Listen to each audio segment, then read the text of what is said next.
um, vamos lá, existe sabedoria então em ser um cara, em ser uma pessoa, um ser humano que tem muitas dúvidas? Acabou a pergunta? É. Acabou? Não, porque eu tive a impressão que você ia continuar a falar. Se existe. Porque, ó, se a gente tá falando que à medida que Sócrates, que era um cara com foda, no fim ele conclui que, porra, só sei que nada sei. Quanto mais sei, É sei verdade. que nada Quanto sei. mais sei, só mais É. sei que nada sei. Então, não dá pra gente dizer que esse cara é um estúpido, né? Esse cara era extremamente sábio. Inclusive foi condenado à morte por isso. Isso, tomou um veneninho, né? É. Então assim, isso significa que quanto mais a gente pensa e quanto mais a gente busca sabedoria, menos maior é a sensação de ser ignorante, no fim das contas. Então, existe sabedoria nessa sensação, porque assim, é uma sensação que nada sabe, porque sabe pra caralho, no fim das contas. É por isso que a gente chama de ignorância sábia, né? Douta ignorância, porque não é propriamente uma ignorância no sentido de que ela é função e é efeito de um repertório vastíssimo, Uhum. né? Então, por isso que não é exatamente ignorância, mas é ignorância pelo fato de você tentar vários caminhos e ler sobre pessoas mais inteligentes que você, que tentaram vários caminhos, e perceber que há sempre uma falha aqui, uma falha ali. Você tem uma teoria assim, mas você, de repente você conhece uma outra que é assado, e nesse meio tempo tem toda a área, você citou Santo Agostinho aí, tem toda a área em que você associa o conhecimento do comportamento humano, da natureza humana, que reflui sobre a percepção de como é difícil você saber se alguma coisa é verdade ou não, né? Então, essa sabedoria, ela pressupõe o fato de que você fracassou muitas vezes tentando saber as coisas, né? Você bateu com a cara na parede várias vezes e, portanto, há sabedoria nisso sim. Uhum. Ela pressupõe um repertório gigantesco, porque senão você não consegue fazer o percurso. Entende? E ter um repertório gigantesco não significa que você vai amanhã ler 150 livros. É você, de fato, procurar repertório, procurar fonte, começando sabendo que você nunca vai conseguir saber tudo, né? E que tem muita coisa que você nunca vai alcançar. Mas quando você começa a ter tesão pelo fato de saber que tem muita coisa que você não vai conseguir saber, então talvez você esteja chegando nessa douta ignorância aí. Dá pra um cara desse ser uma pessoa orgulhosa, no sentido mais básico mesmo? Assim, o cara, ele é um cara que se coloca num patamar acima das outras pessoas, mesmo sabendo que ele... Se é que ele sabe, se é que... Bom, suponho que sim, né? Percebe que ele não sabe tudo. Ou que ele alcançou o patamar de perceber o tanto que ele falta saber, né? O orgulho passa por esse cara aí, Passa. Olha, duas coisas. Primeiro, para mim, especificamente, que chegou na filosofia depois de alguns anos de formação em psicanálise, que eu nunca exerci, porque, graças a Deus, hoje eu vejo claramente que eu não teria nenhuma paciência, né? Mas que estudei e continuei a estudar durante a graduação de filosofia e durante o mestrado, né? Comecei a estudar ainda no segundo ano da faculdade de medicina, quando eu estava lá perdido na medicina. Então, eu chego na filosofia sem achar que tudo que nos move está na ordem do consciente e da razão, grosso modo, né? Então, acho que, de repente, você pode ser uma pessoa excepcionalmente orgulhosa e ter vários doutorados e ter lido muitos livros e isso não ter arranhado nem um pouco essa tal vaidade que, na realidade, está vinculada diretamente à seção de vazio. No latim, uma coisa está ligada na outra. Vão, vanidade, vaidade, é tudo a mesma raiz, né? Então, por isso, eu entendo que sim. De forma nenhuma eu acho que alguém que percorre repertório em filosofia ou que tem muitos títulos, seguramente é uma pessoa que seja bem resolvida, que saiba lidar melhor com filhos. Estou dando exemplos clichês, né? Aham. Que saiba lidar melhor com amor. Não acho. Acho que você pode saber isso tudo e ser orgulhoso, ser egoísta, porque eu entendo que esses assuntos estão muito mais numa ordem que tem a ver com estrutura psicológica, história da infância. Estou pensando psicanaliticamente aqui, né? A la Freud. Aham. Né? Então, acho que sim, você pode. Inclusive, o conhecimento pode ser uma forma através da qual você se defende de não estar em contato com alguma coisa que lhe faria sofrer muito. Da ordem pessoal, de história primitiva, como dizia o Freud, primitiva pessoal. Por outro lado, dentro da filosofia, voltando ao autor que você citou, Santo Agostinho, ele descreve o que ele chama de 3 concupiscências. Né?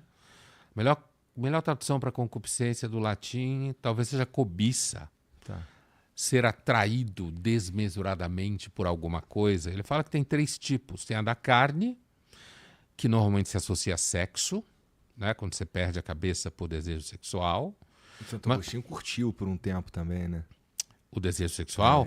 É famoso, né? Deus me dê a castidade, mas não hoje, pelo menos. O que mostra a sabedoria do cara, né? Sabe muito, Você né? vê que Hoje não, amanhã. o cara sabia do que estava falando, né? Mas a concupiscência da carne também é desejo de poder, desejo de dinheiro, não é só sexo. Ele fala também que tem a concupiscência do intelecto, que é essa que eu quero chegar, e ele fala também que a pior de todas é a da vontade. Porque a concupiscência da vontade é a cobiça por você se achar melhor do que é. Ele diz que essa é a pior. Não é a do sexo, como normalmente se pensa. Interessante. A concupiscência intelectualis, do intelecto, é justamente um intelecto que é dominado pelo orgulho e que, portanto, coloca o intelecto a serviço do orgulho pessoal. Entendeu? Entendi. Então, apesar de que muitos filósofos não pensam assim, eu posso estar completamente errado, eu não acho que um conhecimento, um repertório constituído em filosofia que ajuda muito e faz você entender o mundo melhor, entender os vacilos, perceber a história das ideias, de como o mundo às vezes não sai do lugar, né? Não acho que necessariamente ajude a você resolver determinados problemas, sabe? Não acho, não. Acho que às vezes você dá com burros d'água. Entendi. O orgulho, bom, e a vaidade, eles são... Você diria que, assim, ser humilde é o contrário de ser orgulhoso? Então, no primeiro momento mas humilde, às vezes a gente associa humilde a ser humilhado, a se humilhar. Eu sei que não deve ser isso que você está pensando, mas esse é o primeiro entendimento que normalmente se tem com humilde e se condena, né? E, inclusive, qualquer coach picareta por aí, a primeira coisa que ele vai combater em você provavelmente vai ser essa ideia de humildade, apesar que eles andam muito esperto, assimilando o que se fala por aí, de repente tem coach de humildade hoje em dia, né? Mas quando você pensa na humildade como virtude, de fato, a humildade é uma virtude que é um desafio para aqueles que não têm nenhum motivo para ser humilde. É verdade, porque se você tá na merda, não tem... Tá fácil. Se você tá na merda, se você depende dos outros, inclusive, se você precisa de um favor, ou que você, sei lá, se você tá numa posição frágil, ser humilde não pode ser considerado uma virtude, é mais é o que é. É uma condição, É né? uma condição. Na qual você está. Por isso que a humildade é uma virtude que é muito desafiadora para quem teria motivos para não sê-lo, né? As virtudes normalmente têm essa característica, elas crescem em terreno hostil, né? Elas aparecem em terreno hostil. Por isso que não tem virtude teórica, só prática. Não existe ética teórica, só prática. Isso já dizia o grande Aristóteles. Né? Ética é uma ciência da prática. Sempre. Nenhuma virtude se sustenta em teoria. Você não conhece ninguém que seja honesto teoricamente. Ou corajoso teoricamente. Só na prática. Na Bíblia, a ideia de virtude, ela é Deus espera a virtude dos seres, virtude da humildade dos seres humanos, no sentido de que não se achem melhores do que o próprio Deus. Mas não no sentido que Deus precisa que você seja humilde. Porque o personagem Deus pressupõe a ideia que ele não precisa de nada. Então ele é incondicionado, como se diz em filosofia, incausado, né? Mas porque ser humilde ajuda a você mesmo, a você perceber que, a rigor, o ser humano, nós todos deviam ser humildes porque a gente está fudido. A rigor está todo mundo numa condição de humildade obrigatória, se você pensar em termos ontológicos, como se fala em filosofia, né? Agora, se a humildade é o oposto da vaidade, ela é em grande medida, sim. Porque a vaidade é uma forma de ego inflado, né? É uma forma de negação do vazio, negação da irrelevância. E somos todos, em algum nível, vazios e irrelevantes, né? Então, é muito difícil escapar da vaidade. Por isso que ela é a pior concupiscência. Soberba, como fala o Agostinho. Não, eu vou falar da minha experiência. Eu já tive num lugar que eu achei que eu tinha... pronto. Cheguei lá. É isso, tô resolvido. E aí vem a vida te dar um porradão. E tu, caralho, meu irmão, na verdade eu sou um merda. Na verdade, assim, eu tenho um puta caminho enorme ainda para percorrer. E aí, do ponto de vista intelectual, inclusive, né? Quando tu se depara com... Quando você tem uma ideia muito fixada na tua cabeça e, de repente, uma circunstância da vida desconstrói aquilo tudo que você acreditava, né? Então, eu acho a vida muito eficiente em destruir vaidades. Em geral, ela não é? Sem dúvida. É talvez uma das definições mais claras do efeito que a vida tem sobre nós, né? Total. E aí eu suponho que, assim, essa busca por esse lugar de em que a gente poderia se envaidecer, ela é talvez, especialmente se você não é se você é um ser humano que não nasceu em berço de ouro nem nada, é o prenúncio de uma porrada da vida que você vai, então, perceber o merda que você é. Pelo menos foi assim comigo, e eu olho em volta e é assim com uma galera, né? A vida é muito eficiente em te colocar no teu lugar e te mostrar que você é um merda, no fim das uma contas. máquina de triturar, muitas vezes. É claro que tem coisas da vida que são ótimas, maravilhosas, né? Antes que alguém que está nos ouvindo ache que é muito inteligente porque sabe que tem coisas boas na vida. É claro que tem coisas boas na vida. Aliás, o fato de ter coisas boas na vida é que faz com que você seja tão vulnerável. Porque você as quer, em algum momento você vai descobrir que não as pode ter, né? Então, por isso você pode, inclusive, sentir esse efeito que você falou aí, de que a vida pode triturar vaidades, o dia a dia. E nós, como seres humanos, pelo menos assim, não sei se posso estar falando grande merda. Tudo que eu falar aqui pode ser uma grande merda, tá bom? Você não fala grande merda, então, você sabe disso. Tá, senão você não conseguia manter tanta conversa em pé. Tá, mas tá bom. Mas assim, eu percebo que boa parte do sofrimento, já que a gente está falando especificamente do lance de ter sucesso, boa parte do sofrimento vem de eu nunca tô feliz com o que eu alcanço. E dá pra dizer isso aí de, sei lá, um monte de gente que eu conheço, para não dizer todo mundo. Que é o seguinte: se eu tivesse ido pelo outro caminho que hoje eu enxergo, que hoje eu determino, que eu penso que, putz, se eu tivesse ido por aqui eu teria sido mais feliz.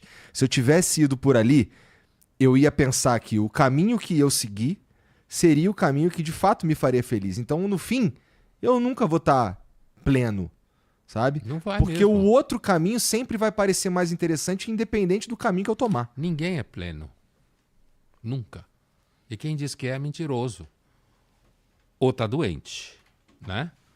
Porque é daí, inclusive, a ideia de que quando se filosofa sobre Deus, ao longo de anos e séculos. E uma das coisas que mais se projeta sobre Deus é de que ele esteja pleno, Aham. que se baste, que seja causa de si mesmo, né? Porque nós não somos, ninguém é pleno, entende?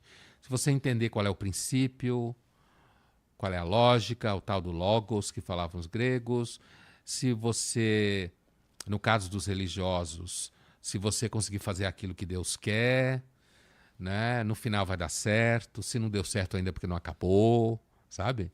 Quer dizer, Às vezes acabou, né? bom, quase sempre, né? Então, assim, a filosofia, o mainstream filosófico sempre partiu do pressuposto de que há um sentido, se está dando errado porque a gente ainda não conseguiu achar e não conseguiu fazer o que tinha que fazer, né? A tragédia grega é outra coisa, mas a tragédia grega não é filosofia, é outra coisa. Na história da filosofia, o primeiro filósofo que chutou esse balde foi o Schopenhauer, né? Dizendo que a estrutura e a dinâmica do ser, como se fala em filosofia, é irracional, cega, violenta, insatisfeita, nunca relaxa, que é a tal da vontade que ele falava, né? A vontade. Nunca relaxa, nos arrasta, é destruidora.